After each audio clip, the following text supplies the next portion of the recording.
Just a quick follow-up on Sunday school class from Sunday. And we talked about 1 Peter chapter 3. We talked about wives submitting to husbands. We also talked to husbands and how they should treat their wives. What we got out of that was that submissive term is a Greek military term, meaning to align yourself under a command. We talked about how that was what Peter was telling wives to do in a non-Christian relationship, as they were scattered in these exile lands, and that was Peter's help to them on how to live as Christians in this unchristian society, was that wives should submit to their non-Christian husbands. And that was out of the norm. The norm was it would be a Christian husband and wife together, but wives were coming to know Jesus outside of that, and this was how they were to live in that household, was submit to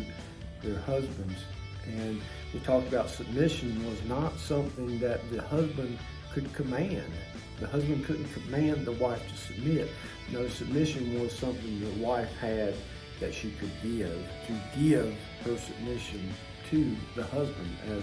And we've got those examples from Christ and the way he submitted, the way we should submit to governing authorities from chapter 2, and masters, slaves as to masters from chapter 2. And again, it's Christ's example of how he suffered and submitted to those authorities. We also talked about men and how men were supposed to be submitting to their wives, not necessarily as their leader, but they were submitting to their feelings and their emotions, and as the weaker vessel, as Peter would tell us. And again, this is not the norm. This would be the Christian husband with a non-Christian wife, and how he's to act in that relationship.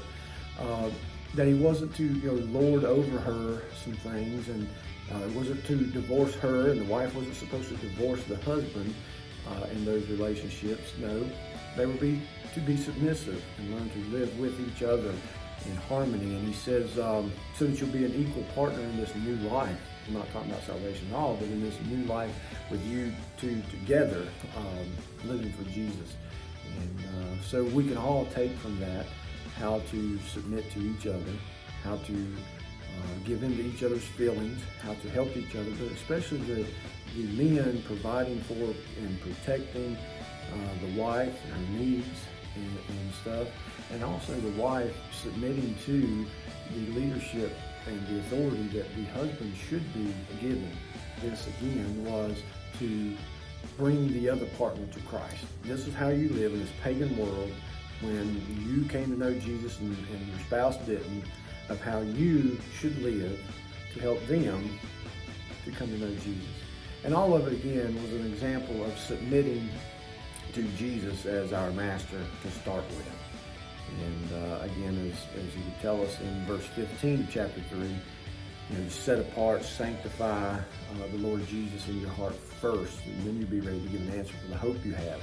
And that's where it has to start. We have to set apart Jesus in our life first, make him our master, submit to him and his leadership first, and then we'll be able to lead our non-Christian spouse to Jesus by following and submitting to him. I hope it's been encouraging to you. I hope that you can find some peace maybe in your family this week through that. Look forward again to seeing you Sunday, as hopefully we get to talk about the outward adornment or beauty of the woman as one of the things we're going to tackle next week in chapter 3. So can't wait to see you on Sunday, and also to see what Richard has fixed for us for breakfast. See you then.